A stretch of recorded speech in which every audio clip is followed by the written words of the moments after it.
Bom dia, graça e paz, que a bênção de Deus seja sobre você, ou quem sabe uma boa tarde ou uma boa noite. Eu não sei que horas que você está assistindo essa aula, a vantagem de você ter esse estudo EAD é que você se organiza, né, no seu melhor momento, tá bom? Mas é uma alegria estar contigo, mais uma vez, para nós aprendermos um pouquinho a palavra do Senhor. Espero que você goste dessa aula, tá muito boa, vai ser bênção demais para a tua vida, tá bom? Lembrando sempre, eu sempre falo isso, então como nós estamos estudando, módulo na mão, tá vendo aqui? Nós estamos estudando História da Igreja e Doutrina da Igreja, essas duas disciplinas contidas nesse módulo. Eu coloquei aqui módulo Eclesiologia, porque na verdade nós estamos estudando a igreja, a sua história e também eclesiologia no sentido da doutrina da igreja, entendendo aí as dogmáticas da igreja, entendendo um pouquinho melhor. Tá bom? Então, módulo na mão, Bíblia na outra, tá vendo? Afinal de contas, nós estamos estudando a palavra de Deus. Então, você é meu convidado a estar comigo até o término desta aula. Não sai daí, se precisar sair, dá uma pausada no vídeo, tá bom? Dá uma respirada, toma um gole d'água e volta para aprender um pouco mais a palavra do Senhor, tá bom? Vamos falar com Deus, como nós sempre fazemos antes de começarmos a nossa aula. E eu costumo dizer que isso faz toda a diferença. Nós vamos pedir a bênção de Deus sobre a nossa vida, tá bom? Um abraço aí para você, que é o nosso aluno aí, à distância, que nós ainda não nos conhecemos pessoalmente, mas eu creio que Deus vai preparar esse bom encontro, tá bom? Vamos falar com Deus? Pai, eu quero te louvar, Senhor, por essa oportunidade. Meu Deus, te agradecer, Senhor, por este momento, pela vida do meu irmão, da minha irmã. Pai amado, que se prepara, Senhor, para este estudo. Senhor, prepara os nossos corações, aprendemos um pouco mais de Ti. Fala conosco através da Tua palavra, é o que eu te peço em nome de Jesus. Amém e amém. Posso ouvir um amém? Glória a Deus. Sela isso aí com amém. Vamos continuar aqui no nosso estudo. Bom, lembrando que no nosso último encontro, nós estudamos um pouquinho da Igreja Imperial. Estamos tratando da história da Igreja. Nós estudamos a Igreja Imperial, lembra? Então, você tem aí a igreja que ela, com a conversão de Constantino, né, a igreja ela vai passar de perseguida para uma religião lícita e depois, posteriormente, como a religião oficial do Império. E aí nós tratamos no nosso último encontro que teve os benefícios, mas também teve algumas coisas que não foram boas. Como o imperador ele vem, né, com aquela ideia até mesmo do paganismo, o imperador ele é também o líder da religião no paganismo, e vem esse conceito. Constantino vai conservar muitas coisas que eram do paganismo, e isso vai ser introduzido à igreja, né? Até o título mesmo de Pontífice Máximos, né? O Máximo Pontífice. E aí nós trabalhamos na última aula que ainda de forma embriária, né, embriatória, você tem aquela ideia do papado, ainda no embrião, ainda o papado, ele que está surgindo. Por quê?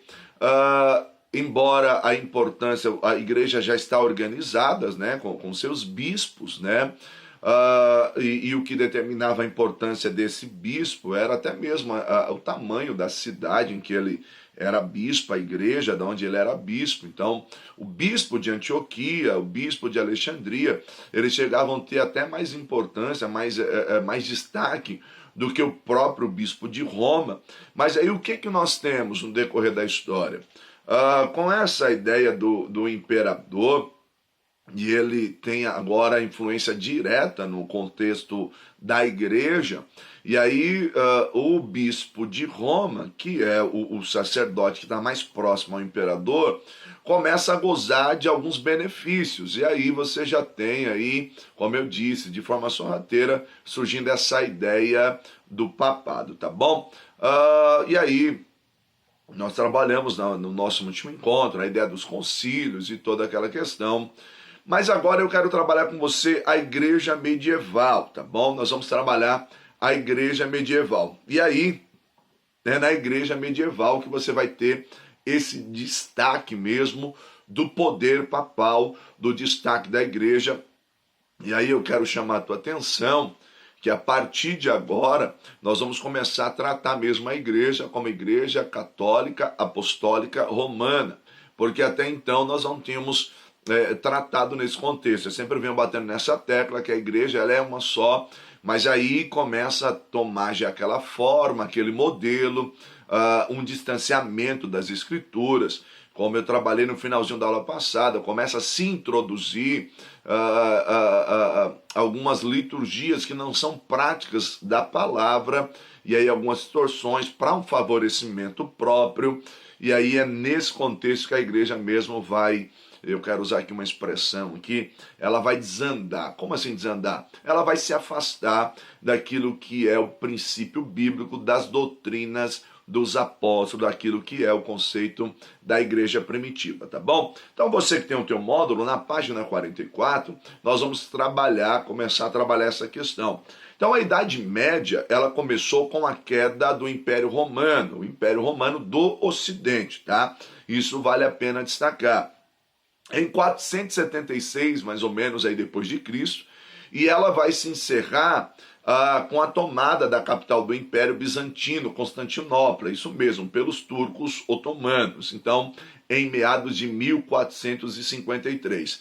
Então esse período da Idade Média costuma ser dividido em dois períodos. Você tem a Alta Idade Média e também a Baixa Idade Média. Então é uma ideia assim como que vai ser dividido. Então você tem aí a Idade Média, um período de mais ou menos de 1000 anos, tá bom? Então ela vai começar aí com a queda do Império Romano do Ocidente e vai até 1453 com a tomada, né, da capital do Império Bizantino, que é o Império do Oriente, que ainda vai permanecer firme. Então, só para você entender o que seria a Alta Idade Média, tá? Deixa eu tentar te explicar isso. Isso é importante. Então, a Alta Idade Média ela se estendeu do século V até o século X. Então, foi a época de consolidação na Europa Ocidental. Por quê? Porque, na verdade, você tem o Império se enfraquecendo por conta das invasões bárbaras, isso mesmo. Então, as invasões bárbaras, então, esses reis bárbaros vão invadindo, esses povos bárbaros, na verdade, então, cada vez mais eles vão avançando, o Império vai se enfraquecendo, e aí vai se fundando também um sistema político, econômico, conhecido como feudalismo, que nós vamos trabalhar um pouquinho melhor. Então, esse vai ser o sistema socioeconômico predominante na era medieval. Então, no Oriente, você tem essa descentralização política, né? E aí você, esse período ele vai ser marcado pelo os impérios, né? O Império no Ocidente vai cair, o Império no Oriente permanece ainda com o Império Bizantino e depois o Império Árabe. Já na Baixa Idade Média, da onde vai a Baixa Idade Média? Ela vai do século XI, né, até o fim do período medieval, né? Você tem no século XV. É quando o feudalismo ele vai entrar em decadência, né?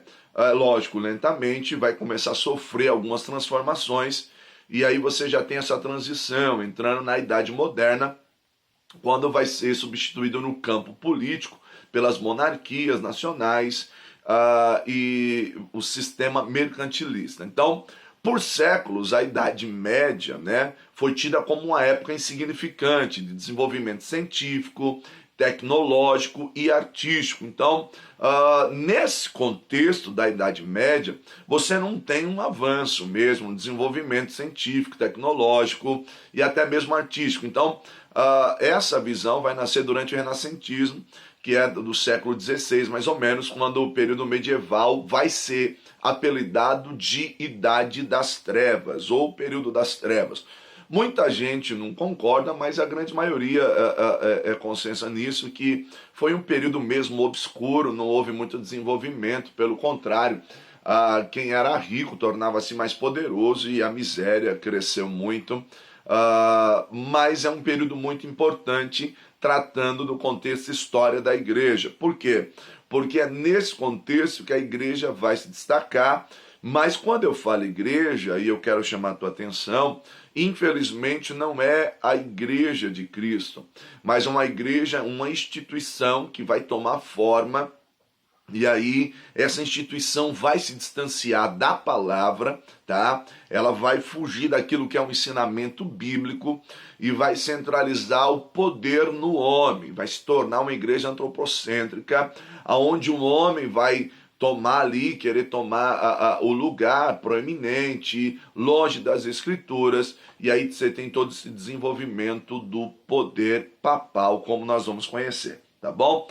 Então você tem aí essa Idade Média mesmo, né, de 476 a 1453. Então você, na Alta Idade Média, então você vai ter o destaque das invasões bárbaras, a descentralização política, como eu falei. Então você não tem mais o império do Ocidente. Você vai ter o quê? Reinos, povos que vão começar a se destacar. É claro que eles ainda não têm essa formação dos países modernos da Europa como nós temos hoje. Mas são povos bárbaros que estão se degladiando, estão lutando entre si, conquistando o seu espaço. E à medida que vai se conquistando o povo, eles vão vivendo meio como nômades e vão avançando no império e vão conquistar. Você tem a ruralização da sociedade, porque nessas conquistas muitos vão fugir para o campo. Aí você tem essa formação do feudalismo e a consolidação da igreja. Na Baixa Idade Média você já tem o contexto aí das cruzadas, renascimento comercial, ressurgimento urbano, crise do feudalismo, surgimento da burguesia e do capitalismo. Então, você tem o início da Idade Média com a queda de Roma, 476, depois você vai ter o fim, e aí é o início da Idade Moderna, com a queda de Constantinopla. Então, nesse contexto também, no século VII, você vai ter o surgimento do islamismo, isso mesmo, o Império Islâmico vai começar a surgir, né? E essa ideia dos povos árabes no século VII já começa a ter o seu destaque. É importante lembrar, meus irmãos, que nesse contexto, tudo cai. Por exemplo, vamos pensar aqui uma coisa, com relação à conquista dos povos bárbaros, quando o império cai, o império do Oriente, ou do Ocidente, perdão, tudo cai com ele. A única coisa que não cai, que permanece de pé, é a igreja. Então, a única coisa que vai permanecer de pé é a igreja. Então, a igreja permanecendo de pé, o que vai acontecer? Esses bispos da igreja vão ter destaque, isso mesmo. Então, a princípio, o poder político que esses bispos vão ter não é ruim. É porque, veja bem, você não tem mais um império. E aí você tem a invasão dos povos bárbaros. Os povos bárbaros que estão ali no império, de certa forma, eles são cristianizados. E aí você tem esses bispos que vão ali, com uma articulação política, evitar até mesmo muitos ataques dos bárbaros. E com isso eles vão ganhando respeito e vai tendo-se o quê? Um acúmulo de poder. Eles vão recebendo esse destaque, que a princípio não é uma coisa ruim. Não é uma coisa ruim. Nós vamos falar um pouquinho mais para frente de Leão, né? Leão I, Leão Grande. Então o que acontece? Ele vai ser um grande articulador político frente a alguns povos bárbaros e vai evitar alguns ataques sangrentos. E isso vai ser bom, vai ser um acúmulo de poder. O problema é a má interpretação bíblica posteriormente. O problema é que dentro desse acúmulo de poder e o respeito que os bispos vão conquistando, isso passa o quê? A ser usado em benefício próprio. Né? Porque você imagina a igreja como o corpo de Cristo, né? Atuando nesse período, nesses momentos de crise. A igreja tem uma função fundamental. O problema é quando os homens se esquecem que são cidadãos do reino e começam a construir em torno de si um reino próprio. Então isso é muito complicado. Então se você for olhar, se você for observar, então você vai se dividir. Então você tem o Império do Oriente e o Império do Ocidente. O Império do Oriente vai continuar ainda com o imperador, todavia o do Ocidente não. Então você tem a invasão dos vândalos, visigodos, os suevos, os povos germânicos, e aí todos esses povos, eles vão conquistando e vão montando ali aquilo que eu poderia falar de algumas cidades-estados, né, com seu governo próprio. E aí, posteriormente, vai se tornar os países que nós conhecemos hoje. Mas eles estão conquistando a Europa. Então, no período que nós vamos considerar que durou quase 1000 anos, então o nosso interesse ele vai se dirigir mais à Igreja Ocidental, ou à Igreja Latina, né, cuja sede e autoridade estava em Roma. Então, nosso foco de estudo vai ser esse, né, que vai continuar a ser uma capital do poder, né, não tanto um poder imperial, mas aí você tem esse poder político, mas esse poder eclesiástico, que nós vamos entender um pouquinho como vai funcionar esse poder, né? Pouca atenção nós vamos nos voltar ao contexto da igreja grega, né, governada por Constantinopla, que vai ter também lá o seu bispo, mas o imperador ainda exerce muita influência nesse contexto da igreja. Aqui nós vamos tratar da igreja do Ocidente, tá bom? Vamos lá. Então, qual que era o cenário político e religioso? Qual que era o cenário político e religioso? Bom, com a queda do Império Romano do Ocidente, a única instituição que se mantém firme, como eu te falei, e sólida é a igreja. Tá? Então você não tem os países da Europa, eles não estavam estabilizados como nós conhecemos hoje nesse padrão moderno. Então eles eram povos bárbaros, ou seja, essas tribos bárbaras, elas lutavam entre si.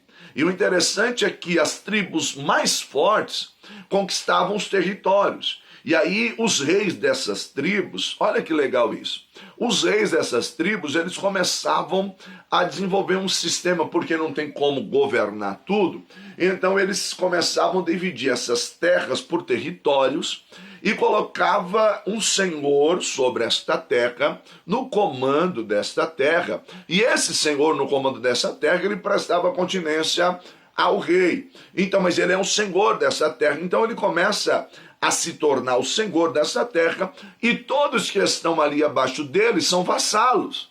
Então você já começa a desenvolver o quê? Os senhores feudais. Você já começa a desenvolver uma política socioeconômica do feudalismo. Só que existe algo interessante, que a única coisa que vai unir esses povos bárbaros, pelo menos nessa região que nós estamos tratando, é o cristianismo. Então o cristianismo é a única coisa que une esses povos. Então o que você já começa a ter aí? Você tem o rei, você tem um senhor feudal, um senhor do feudo ali, e você tem o que? O clero. O clero, que é a igreja que vai exercer influência sobre esses povos. Então, na sociedade, na Idade Média, então você tem o rei, e aí você tem depois, né, essa alta patente aí desses senhores, desses condes, desses duques.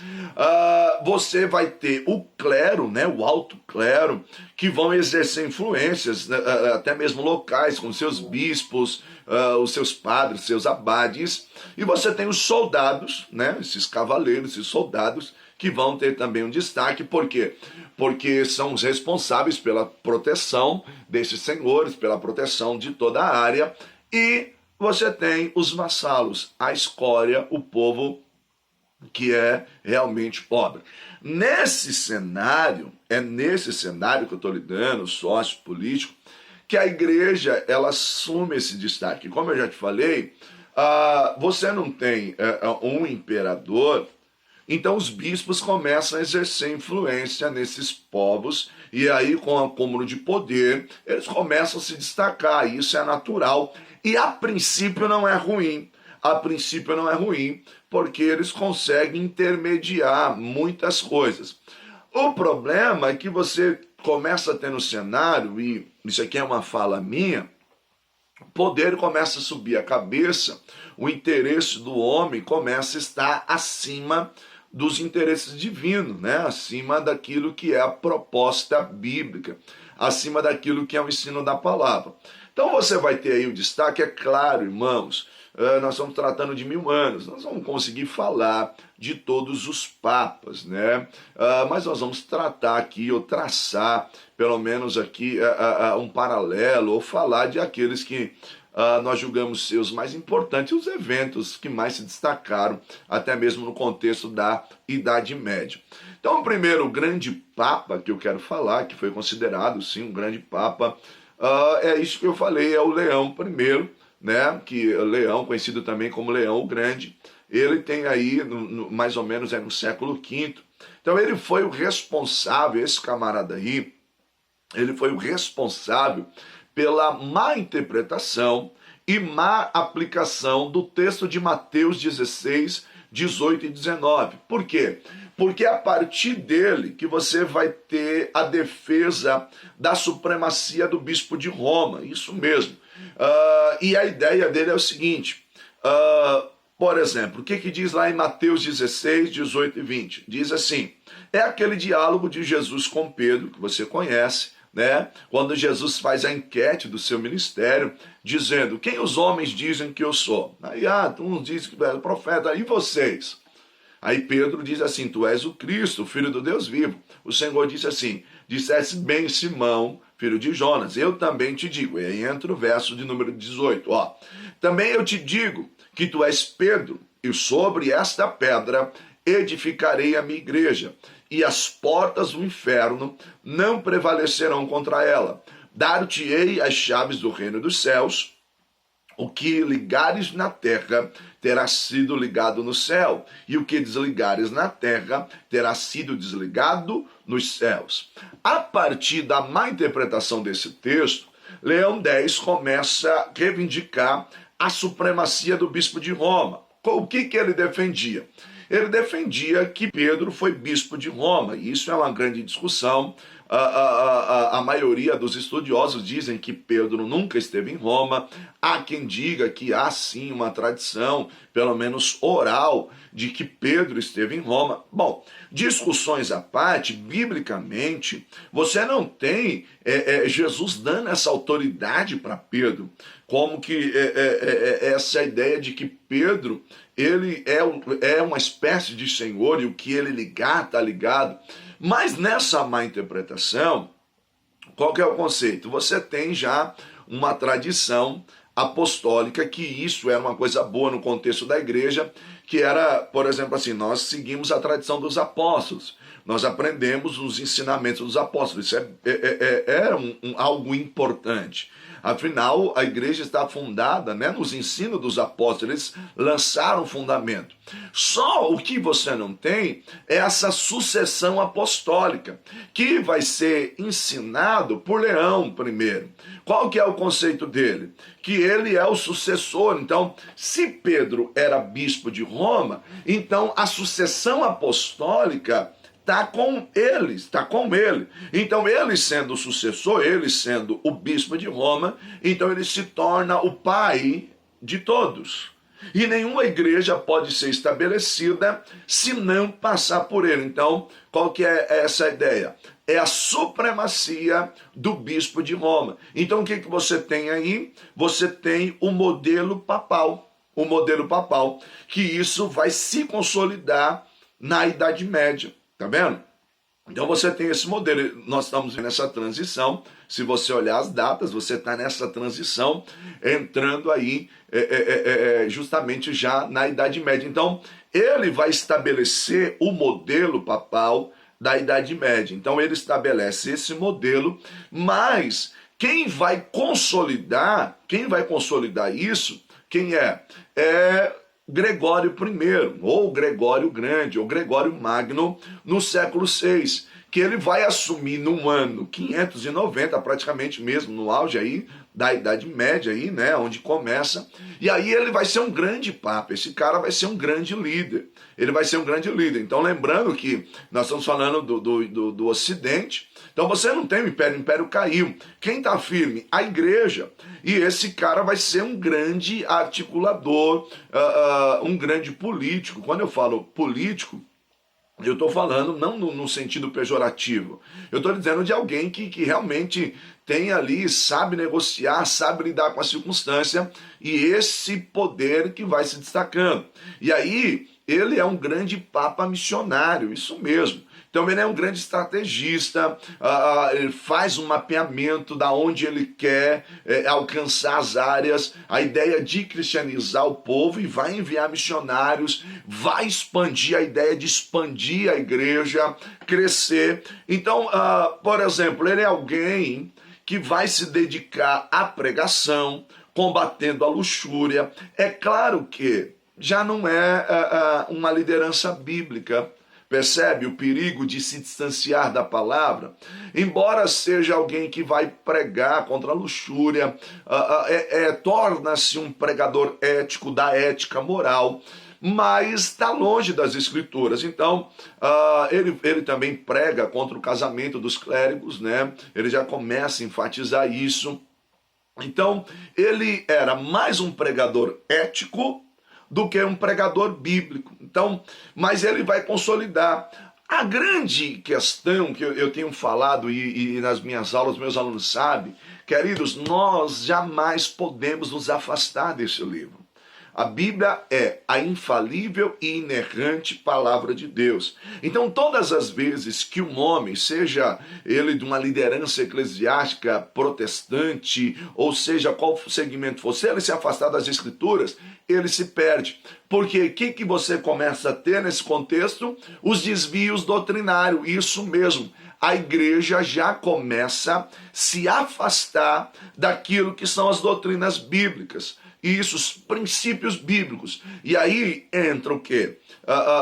Esse acúmulo de poder, um jogo de interesse, e para beneficiar o interesse próprio ou o interesse da igreja, não estou falando de interesse de Deus, interesse bíblico, interesse da igreja, que nesse caso nós já estamos tratando de uma instituição. Lembra que eu falei para você que agora nós estamos falando de uma igreja romana, uma igreja católica romana. Então já começa o desvio doutrinário. E é com Gregório I que você já começa a ter o quê? Um ensino do purgatório. Isso mesmo, já começa a ter um ensino do purgatório, que posterior, esse purgatório vai ser ensinado com sofrimento, né? O que acontece? A doutrina do purgatório, ou não como doutrina, tá? Como uma ideia, né? Depois com Gregório isso vai se tornar oficial. Mas não como doutrina, mas como um pensamento, um ensinamento ainda muito sutil. Você já tinha essa ideia nos pais da igreja. Por quê? Olha que interessante. Existia a ideia o seguinte: você morreu, você não vai direto para o céu. O que vai acontecer? Você vai, a ideia de purgatório é purgar, né? Purificar. Então era como se você tivesse uma antessala. Então eu não vou sair daqui, vou chegar no céu direto. Então era um pensamento, é claro, um pensamento errôneo, né? A Bíblia não ensina isso, mas era aquela questão assim, poxa, mas aí morreu, já vai para o céu, não tem um tempo de purificação, uma ideia de purgar. Então tinha esse pensamento. Mas o que acontece? Pega esse pensamento e transforma ele numa doutrina. Aí é o perigo. Por quê? Porque isso vai ser ensinado com sofrimento. Porque a ideia é o seguinte: para tirar o teu pai do purgatório, a tua mãe, o teu filho, que está sofrendo lá no purgatório, você precisa o quê? Fazer uma missa. E para fazer essa missa, você precisa pagar. E aí começa a ideia de uma arrecadação. E isso para os cofres da igreja local, na época ali, foi de muita valia, interessante. Então, você começa a ensinar essa doutrina do purgatório com sofrimento. E aí isso vai tomando força, e aí vai se tornar um dogma, né? Porque o que acontece? Você já vai ter algumas gravuras, algumas pinturas que, lógico, mais para frente, mas isso vai tomando força. Então, aquelas pinturas daqueles diabos, né, com chifre, aquela coisa toda, e isso fortalece na mente dos camponeses, daquelas pessoas que não têm informação nenhuma, que para tirar aquela pessoa daquele sofrimento, ela tem que pagar, mas ela não tem dinheiro. Como que ela faz? Vende a sua propriedade e dá na igreja. E aí essa alma vai ser tirada do purgatório. Percebe que é um ensino completamente fora do contexto bíblico. E aí eu volto a dizer para você, a igreja ela vai tomar um formato daquilo que não é bíblico. Então você começa com muita força esse ensino do purgatório. Gregório vai promover também o ensino das penitências, né? Isso vem também decorrente de uma má interpretação, e isso alguns se deve ao erro da Vulgata, né? Da Vulgata Latina, que foi ali traduzida por Jerônimo, e porque arrepender no latim é penitência, penitente, é a ideia de penitência, só que aí arrependei-vos é a ideia de que você precisa sofrer uma penitência, essa má tradução, sofrer uma penitência, e aí tem esse conceito do autoflagelo. Então isso também vai começar a ser ensinado, que é um desvio doutrinário. É como a ideia, né, da Maria, Ave Maria, né? A Maria foi muito favorecida, ela foi agraciada, e você tem a má interpretação dela na tradução, que ela tem graça para dar. Na verdade, ela foi favorecida, não é que ela tem favor a dar, ela foi favorecida, né? Ave Maria, graça plena, né? Como se ela tivesse graça para nos dar. E não é isso que o texto nos diz. Na verdade, ela foi favorecida. Tem o seu mérito? Claro que tem o seu mérito.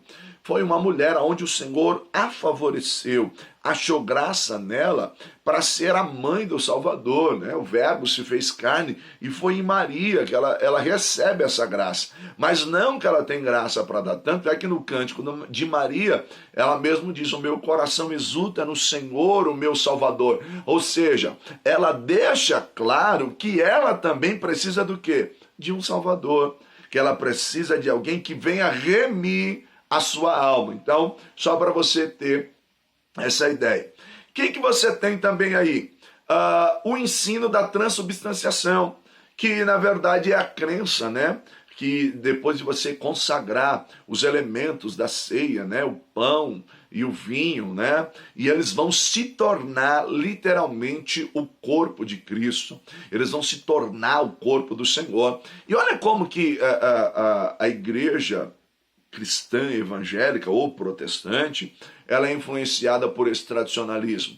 Porque por eles, na ideia da transubstanciação, entenderem que literalmente se tornava o corpo e o sangue de Cristo, alguns entendiam que ao tomar, né, comer lá a hóstia, você não podia morder, porque se você mordesse, saía sangue. Então você tinha que deixar aquilo derreter na sua boca.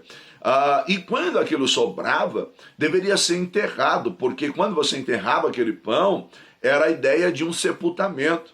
E até poucos tempos, e não é de estranhar que talvez tenha alguma igreja ou outra que faça isso, que sobrou lá o pão da ceia, e nós celebramos a ceia como um memorial, né? Não como um altar ali de sacrifício, mas a mesa do Senhor. Nós comemos a mesa do Senhor, sentamos à mesa com o Senhor, trazendo à memória aquilo que Cristo fez por nós. Mas o que acontece? Olha que interessante. Nessa visão da transubstanciação, isso como corpo de Cristo, sobrou o pão ali, não pode fazer, tem que enterrar. Irmãos, eu ainda peguei, vi muitas pessoas dizendo, não pode dar, né? Às vezes depois terminou a ceia ali, tinha as crianças que foram com vontade, e alguns pastores, né, por entender, pegava ali o pão e dava para as crianças, né, dividia, né, o pão que sobrou, alguma coisa assim do tipo, e alguns não pode, tem que enterrar. E o obreiro saía, o diácono saía e pegava aquilo, e se tinha um quintal no fundo de casa, um quintal de terra, e ali abria um buraco e enterrava, porque é a ideia de sepultamento. Percebe como que o não conhecer? A Bíblia fala que a ceia do Senhor é um memorial, nós celebramos como um memorial, fazer isso em memória de mim. Então o que você tem? O cenário político que se destaca da Idade Média. Então, você tem a invasão dos bárbaros, né? Que você vai presenciar em boa parte da Europa. Aí você tem esse vácuo do poder, vários reinos menores surgem com monarcas de pouca representatividade, ou seja, são tribos bárbaras que vivem se enfrentando, vão avançando por todo o Império Romano, e aí a igreja ela está em franca expansão, a igreja está crescendo, ela se torna a autoridade máxima. A falta de um poder central em muitas regiões vai fazer com que você não tenha força, o único império sólido é a igreja, e aí você tem esses senhores que começam a destacar, como eu já disse, os reis conquistam as terras, colocam esses senhores, muitas pessoas com o enfraquecimento dos centros urbanos vão para o campo, e no campo eles vão conseguir emprego com esses senhores, as suas famílias se tornam vassalos, porque se tornando os vassalos desses senhores, eles têm proteção, né? Eles têm proteção, vão trabalhar ali para eles, então você tem aqui uma crise econômica, porque quem tem, quem não tem vai cada vez empobrecendo mais.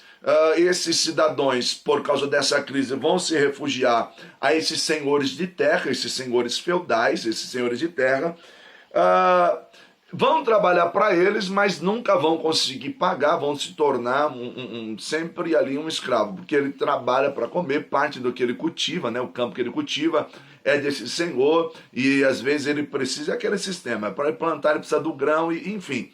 E aí o que acontece? Em troca de proteção, esse senhor tirava proveito do trabalho na qual ele protegia, né, aí ficava com parte do seu cultivo, e ainda recrutava ele para fortalecer o seu exército. Então você tinha essas classes aí, os senhores, né, feudais, o rei e o clero, e o povão, os vassalos, né, que eram os vassalos. Então, a sociedade feudal, ela era hierarquizada estamental. O que era isso? Era muito difícil uma pessoa passar de uma posição para outra. Então, cada pessoa assumia o seu papel muito bem definido na sociedade, geralmente de acordo com o grupo que nasceu. Então esse modelo de organização social, durante o feudalismo, ele vai receber o total apoio de quem? Da igreja. A igreja, por quê? Porque esta defendia a ideia de que Deus sabia. Então, por exemplo, você veio ao mundo lá como um vassalo, então cabe a você viver sem questionar, porque Deus quis assim. Então a igreja defendia os senhores, e isso, claro, com interesse, né? A igreja, ela exercia essa influência e esse poder, e ela vai ganhando cada vez mais destaque, cada vez mais destaque. Então a posição e o status social de uma pessoa era determinado pelo seu nascimento e pela posse de propriedades, principalmente a ideia das terras. Então havia um grande disparate nas rendas, ou seja, você tinha a camada dos mais ricos, os senhores feudais, e os nobres e os mais pobres, que eram os servos camponeses. Então, essa sociedade feudal, ela foi marcada pela grande desigualdade. Então você tem a ordem, então era comum você ver esse tipo de pessoa. Você tinha o clero, tá bom? Que exercia influência política, moral e psicológica, principalmente psicológica. Eu já começo a dizer que já havia um terrorismo espiritual por parte da igreja. Então essa influência e esse terror, essa ideia da igreja já exercendo esse poder. Você tinha os nobres, né, que eram também guerreiros, onde eram compostos por senhores feudais, cavaleiros, guerreiros, e a função desses integrantes dessa ordem era garantir a proteção da sociedade. Utilizando de recursos militares, eles concentravam o seu poder nas suas terras e eles exerciam o controle da justiça. Era meio que eles que ditavam as regras. Então, moravam em castelos com as suas famílias, que eram verdadeiras fortalezas militares. Então eles eram os nobres, né? Era a ideia de, nós garantimos a proteção, mas também o povo sofria grande abuso na mão desses senhores. E a outra classe que eram os camponeses, que eram os servos. Então, esses estavam presos aos seus senhores, né? Através de obrigações em forma de prestação de serviço, pagamentos de impostos, taxa, né? Até mesmo para poder sobreviver. E aí eles compunham a grande maioria da sociedade feudal, né? Que eram os camponeses espalhados mesmo. Então, os ricos eram poucas famílias que comandavam, com total apoio do clero, a igreja. Deixa eu abrir um parênteses aqui. a igreja que, por sinal, estava corrompida, né? Estava corrompida. Tinha gente boa? Claro que tinha. Tinha servos fiéis? Tinha, irmão, e nós não podemos ser grosseiros com relação a isso. Mas o sistema predominante era esse clero aí que vendia-se, né? Vendia, negociava a fé já estava sendo negociada, né? Então, nesse cenário religioso, a Idade Média ela é marcada pelo grande poder papal. Então, o fato mais notável nos 10 séculos da Idade Média foi o desenvolvimento do poder papal, isso mesmo. Então, o Papa de Roma, como eu já disse, ele vai se afirmar ser o bispo universal, o chefe da igreja, todo mundo tem que passar por ele, e aí nós vamos ver ele reclamando essa posição de governante, né? Ele vai estar acima de reis, acima de imperadores, e esse vai se desenvolver, vai ter o seu crescimento, vai chegar ao pico, mas também depois você tem a sua decadência. Então é com Gregório Magno, né, que nós temos a fixação mesmo desse modelo papal na Idade Média. Então, você tem Leão I, que ele estabelece essa ideia, trazendo para si, né, essa autoridade do bispo de Roma, com a má interpretação lá de Mateus, é ele que vai lançar, né, esse fundamento, essa ideia, que o povo vai abraçar. Não, o bispo de Roma, Pedro, nós temos a sucessão apostólica e é por Pedro, nenhuma igreja estabelece, nenhuma igreja é reconhecida se não passar por Roma, percebe? Essa ideia do domínio, do poder, que não era proposta bíblica, não. Porque não era proposta bíblica. Leia as cartas de Paulo, observe as igrejas que foram formadas, leia o Apocalipse, as igrejas da Ásia, e aí o anjo da igreja escreve em Éfeso, o anjo da igreja te atira e tal. A igreja estava estabelecida, não estava centralizada em Roma, nunca foi a proposta bíblica da igreja estar centralizada em Roma. O que você tem aí é um interesse só político, é um interesse do poder, é um interesse econômico. Então por isso a igreja toma essa forma. Então você vai ver que no período do crescimento do poder papal, começa com Gregório I, o grande, né? E teve o seu apogeu no tempo de Gregório VII, isso mesmo, mais conhecido por Hildebrando. Então seu nome era Hildebrando, mas Gregório VII, esse camarada que ele vai aí de 1073 a 1085, ele vinha de uma linhagem, né? Ele era monge beneditino da cidade francesa de Cluny, então ele vinha do mosteiro, né? Ele vinha do mosteiro de São Bento, dessa linha dos Cluny. E qual que era a ideia dele? Ele vai se tornar papa, e quando ele se torna papa, ele impõe uma reforma na igreja, isso mesmo. Ele vai impor uma reforma na igreja, e ele exerce um poder, uma autoridade tamanha, que ele vai exigir que todos os líderes eclesiásticos tivessem uma postura monástica, ou seja, que eles imitassem os montes de Cluny, que na verdade eles não se casavam. Então começa esse padrão na igreja, nessa reforma dele, que os líderes, os clérigos não poderiam se casar. E aqueles que fossem casados, deveriam abandonar suas esposas, deveriam abandonar os seus filhos, e isso vai vir como imposição, e isso vai ganhar muita força, e é por isso que você já começa a ter essa ideia, por isso que os padres não se casam hoje. Na verdade, você tinha muitos líderes locais da igreja que já eram casados, que são praticamente que obrigados a deixar suas esposas e filhos, e como é uma imposição do Santo Padre, né, do Santo Papa, eles vão sofrer até uma perseguição local. Isso mesmo, os filhos, as esposas deles vão ser maltratados, de maneira que, veja bem, alguns vão abandonar a batina e vão fugir para outros lugares. Por quê? Porque preferem ficar com as suas famílias. Então você percebe que houve mesmo da parte de Gregório VII uma imposição. Gregório VII, ele é tão assim, irmãos, naquilo que ele faz, nas mudanças que ele faz, que ele se proclama Senhor da Igreja. mas não apenas Senhor da igreja. Ele vai se auto-intitular Senhor do mundo, isso mesmo, Senhor do mundo. Por quê?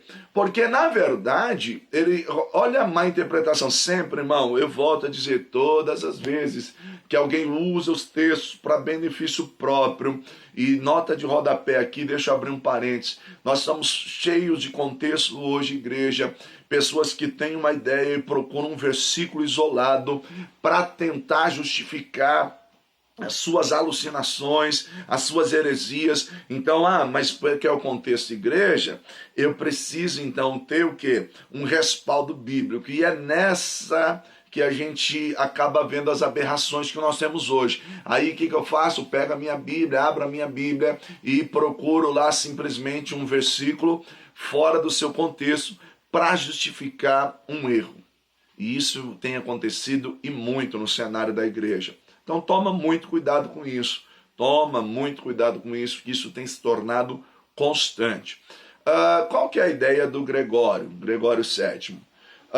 Ele diz que Jesus ensinou isso, é bíblico, Jesus disse que haveria um único rebanho e um único pastor, né? Mas Jesus está falando dele, ele está à frente do seu povo. O que o Gregório VII diz? Esse pastor sou eu. Então ele traz essa autoridade de que ele é Senhor da igreja e Senhor do mundo, porque haverá um único rebanho, e aí essa ideia de você já começa, é muito forte, cristianizar o mundo com um único rebanho, o rebanho de Cristo, e você tem um único pastor, que ele diz, esse pastor sou eu, esse pastor sou eu. E a partir daí, você tem aí os papas exercendo essa autoridade, aí você tem os desvios doutrinários que cada vez vão se tornar mais fortes, né? Doutrinas, né? Como purgatório, a introdução das imagens, o culto às imagens, e tudo isso para justificar o quê? Arrecadações, para fortalecer o império, que a igreja vai se tornar um império, né? A igreja se torna um império. Por quê? Porque o império cai, a única instituição que se mantém firme, sólida, é a igreja, e ela vai avançando e ela se torna um império. Então, você começa dentro do seio da igreja a introduzir muita coisa. E aí você tem essa ideia de exercer esse poder para interesse próprio. Então, sobre o governo, a igreja no governo, né, uma série de papas durante séculos, né, vão trazer sobre si essa autoridade do pontificado romano. Então, eles vão aumentar e vão ser reconhecida, e aí a igreja ela vai exercer um poder tamanho que, com a sua sede em Roma, como a exemplo do Gregório, ele vai dizer o seguinte: os imperadores, os príncipes, os reis estão abaixo de mim, então eu sou o Senhor. E aí qual que é a ideia? A ideia é o seguinte, que no poder papal, se o Papa exclui um imperador, ele está excomungado da igreja. E uma vez que esse imperador excomungado, esse rei é excomungado, ninguém mais tem a obrigação de obedecê-lo. Ninguém mais tem a obrigação, nem os seus soldados, nem os seus súditos. Então ele é um rei mais instituído, ele foi excomungado, ele não tem mais parte no reino dos céus. E não tendo parte no reino dos céus, como rei excomungado, ninguém tem a obrigação de obedecê-lo. Então ele também perde a terra. Como a igreja exercia esse grande poder, o que acontecia? Muitos reis se submetiam ao governo da igreja, ao domínio da igreja, que está longe da palavra, que está longe do ensino bíblico, que está muito longe daquilo que era o padrão bíblico, daquilo que era o ensinamento dos apóstolos. Estava apenas uma instituição lutando por interesse próprio. O que é que você tem nesse cenário? Você tem muitos reis que se sujeitam ao domínio da igreja. Por exemplo, no próprio Gregório VII, ele vai excomungar, né, Henrique IV, que vai ter que se humilhar para ele, se humilhar para ter a sua posição de volta. Então vai se humilhar a ele e tal, e vai sofrer com tudo isso. Nós temos um outro nome também que esse também vai ser poderoso, né? É o Papa Inocêncio III. Esse aí, nós podemos dizer que ele vai se tornar o Senhor do mundo. Isso mesmo, ele vai se tornar o Senhor do mundo. Ele vai estar aí 1198 a 1216. Esse camarada ele foi um dos maiores papas já existentes. Então, ele vai exercer o seu poder sobre a Alemanha, sobre a Inglaterra, a Espanha, outros países. E a ideia é o seguinte: os reis que não se sujeitarem, eles serão excomungados. O que você tem no contexto dele? Né? Você tem a transubstanciação, né, como um dogma mesmo, e você vai ter o quê? A Inquisição. É no contexto dele que você vai ter a Inquisição. E a Inquisição, na Idade Média, ela vai ser sangrenta. Ela vai ser sangrenta. Muita gente vai morrer em nome de Deus, mas não era em nome de Deus, era em nome de uma instituição que se dizia ser de Deus, mas que lutava por interesses próprios, longe daquilo que é o ensinamento da palavra. Então esse camarada aí, ele vai, no seu concílio, né, aprovar, né, a Inquisição, a Santa Inquisição, porque é a ideia que nós vamos acabar com todos os hereges. E a Inquisição chegava e arrancava as pessoas da sua casa e eram queimadas. Era qualquer um que se levantasse, né, contra a igreja. A Inquisição condenava, né? Ele está indo contra a igreja, e a igreja não erra, a igreja é plena. Então você vai ter alguns mártires aí nesse contexto, né? Se não me falha a memória, John Hus também vai ser morto, né, por conta disso. Então o que acontece? A igreja está exercendo esse poder, e aí a gente tem aquilo que a gente chama, que surge também, é claro, eu tô falando para você os acontecimentos, talvez não tão numa ordem exata, cronológica, mas para você saber os principais fatos que acontecem nesse contexto da Idade Média. Você tem ainda a ideia das fraudes pias, né? Que eram as fraudes pias? Eram documentos que surgiam dando esse prestígio à autoridade a Roma, documentos que diziam que antes de Constantino morrer, ele passou todo o poder à igreja, que são fraudes pias hoje, mas que na verdade esses documentos tinham o seu reconhecimento na época, mas posteriormente dizem que esses documentos eram falsos, então as fraudes pias. Você tem esse poder papal, esse poder que vai ser exercido, né? E aí o que acontece? A igreja, ela domina. Só que o que é preocupante, que esses homens estão distantes da palavra. Então você vai ter uma sequência de líderes que vão assumir, e alguns deles até fazem alguma coisa boa ou outra, mas o poder, né, a busca pelo poder, isso vai corromper, vai contaminar a igreja de Cristo, de maneira que eles estão anos-luz já longe daquilo que é o ensinamento bíblico, né? A palavra é usada apenas como um subterfúgio para justificar uma prática, né? Para justificar uma prática, mas não o seu contexto pleno. Você tem aí o que? As bulas papais, isso mesmo, esses documentos que exercem o poder e a autoridade de Deus, não é? A Bíblia, ela é lida, as escrituras são lidas pelas lentes papais, por aquilo. Quem é o intérprete das escrituras? É o Papa.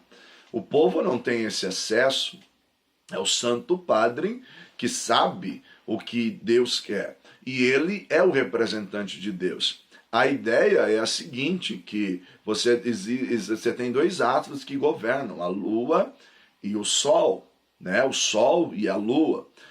E a ideia é o seguinte: quem dá luz para a Lua não é o Sol, o imperador é a Lua e o Papa é o Sol. Então é o Papa que ilumina o imperador. Então a igreja está acima do império. E aí você tem a ideia das bulas papais. Então os documentos, o que o Papa falou, está falado. Afinal de contas, a ideia é mais ou menos assim: quem criou o mundo? Deus. Quem é o representante de Deus nesse mundo? O sucessor? Depois de Pedro, o Papa. Então, se o Papa é o sucessor, e aí à luz da má interpretação bíblica, o que ligares na terra será ligado no céu. A igreja está, a má interpretação, tá? A igreja está edificada sobre o Papa, sobre o homem, sobre o bispo de Roma. Então, querido, o que ele assinar, está assinado. Então você tem o império, né, se sujeitando à igreja. É por isso que hoje muitos dizem assim, que na verdade a queda da igreja, assim, do desvio doutrinário, foi quando Constantino une a igreja ao Estado. Na verdade, teve muitos benefícios, como eu já falei em outra aula. Irmão, a igreja era perseguida, os irmãos eram martirizados, e os irmãos sofriam. Então, aquilo foi um respiro. Deus não está no controle da história? Sim. Você acha que a igreja de Deus ia permitir tal coisa se não fosse o propósito dele? Claro que não. Ele é Deus, ele é Senhor. A questão é que quando o homem assume o poder, ele não pode se desviar disso. Aliás, nenhum de nós pode viver aquém das Escrituras. Nenhum de nós pode viver longe da palavra. Você que me ouve, que assiste essa aula, seja você um líder eclesiástico ou não, seja você um líder de departamento ou não, querido, dirija a sua vida pela palavra de Deus. Medite na palavra. Não seja como muitos papas se tornaram, pregadores da ética, da moral, porque a igreja ela vem sim pregando uma justiça num império que estava corrompido, e isso foi bom, a ética, a moral, queridos, mas se nós simplesmente nos afastarmos da palavra, nós nos perderemos, nós nos corromperemos. Então, fique com a palavra ensina a ética, a moral, sim, claro que ela ensina, mas, querido, fica nos princípios da palavra de Deus, para que você possa crescer, porque o poder subiu a cabeça desses homens, de maneira que arrecadação, em cima de arrecadação, surge todo esse sistema doutrinário de indulgências, de arrecadações, construir catedrais, consolidar o império da igreja, e aí você vira um sistema onde há quem diga que em muitos castelos onde se concentravam os papas, né, os grandes papas, há quem diga mesmo que debaixo da Basílica, né, de São Pedro existiam até salas de torturas daqueles que queriam ir contra os ensinamentos do Santo Padre. E de fato, irmãos, por exemplo, quando a igreja, né, o exílio papal, que é aquela ideia que ela vai ficar um tempo numa cidade francesa, Avignon, há quem diga que ouviam debaixo, nos calabouços, gritos de tortura e até mesmo gritos de orgias. Então você vai ter homens que vão assumir o poder, que vão ser considerados como santos padres, mas estão longe de Deus, promovendo a orgia, a promiscuidade, o abuso, né? Em nome de Deus. Então hoje a gente fala assim, mas a igreja, não, irmãos, foram homens que em nome de Deus cometeram aberrações, como hoje você tem muitas pessoas que em nome de Deus cometem aberrações. Mas, querido, existe a igreja pura, a igreja lavada e remida no sangue do Cordeiro, o corpo místico de Cristo, e essa igreja sincera, verdadeira, ela vai morar no céu. É esse povo que Jesus está vindo buscar, e nós vamos estar com ele, tá bom, meu irmão? Essa foi um pouquinho da igreja da Idade Média, tá bom? Na nossa próxima aula nós vamos falar um pouquinho sobre o surgimento do islamismo, tá bom? Que vai se destacar também no século VII. Vamos falar um pouquinho sobre as cruzadas, né? Concluindo aí o assunto, tá bom? Tem muita coisa boa para nós tratarmos, tá? A nossa hora foi, né? Passa rápido, né, irmãos? É muito assunto, mas espero que você tenha gostado. Pesquisa, vai atrás, tá bom? Faz a sua parte aí como um bom aluno. Tenha o seu módulo na mão, não esquece de estar estudando com o seu módulo na mão, para que você possa aprender, crescer na graça e no conhecimento. Olha o que eu tenho te falado, o material é bom, é completo, aqui a gente fala das fraudes pias, tá bom? Surgimento do islamismo, muita coisa boa, você precisa estar com o teu módulo em mão, tá bom? Meu irmão, espero que você tenha gostado dessa aula, foi muito bom nós estarmos juntos. Até o nosso próximo encontro, se Deus quiser. Lembrando sempre que se Deus é por nós, quem será contra nós? e que tudo você pode naquele que fortalece, tá bom? Então, indica alguém aí, vamos crescer na graça e no conhecimento de Deus, tá bom? Eu deixo sempre o contato na descrição do vídeo, tá bom? Entre em contato conosco, é uma mensalidade que cabe no teu bolso, o material didático vai chegar aí no conforto do teu lar, você não vai ter dor de cabeça, você tem plantão tira dúvida, tá bom? Você tem esse canal direto aí conosco, você fala com o professor, tira suas dúvidas, é muito bom. Que Deus te abençoe, tá bom? Até a próxima aula, se Deus quiser. Beijo no teu coração e até a próxima. Fica com Deus, um abraço.